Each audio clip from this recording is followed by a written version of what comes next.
Hello everyone, and welcome to the channel. In today's video, I'm going to guide you through how to find your old, archived stories on Instagram and bring them back to your profile or share them again.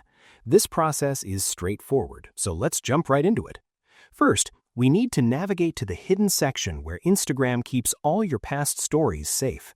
Many people don't realize that every story they post is automatically saved here after 24 hours. Open up your Instagram app and tap on your profile picture in the bottom right corner to go to your main profile page.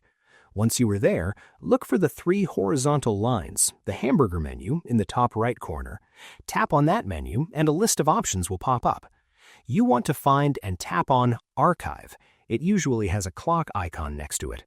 When the archive opens, look at the very top of the screen. It might say Posts Archive or Live Archive. If it does, tap that title to open the drop-down menu and select Stories Archive to switch to your story history.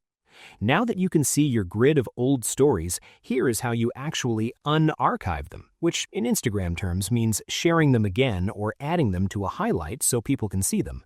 Scroll through the calendar or grid view and tap on the specific story you want to bring back. Once the story is open on your screen, you have two main choices. To post it right now, tap the Share button at the bottom of the screen.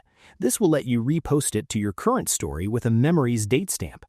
To keep it on your profile permanently, tap the Highlight button, the heart with the circle icon, at the bottom. If you choose Highlight, you can add it to an existing circle or type a new name to create a new one. Once you hit Add, that story is effectively unarchived and permanently visible on your profile for everyone to see. And that's it. You now know how to dig into your archives and unarchive those favorite memories so they aren't lost forever. I hope you found this guide helpful. If you did, please give this video a thumbs up, share it with your friends, and subscribe to the channel for more tutorials. Thanks for watching, and take care.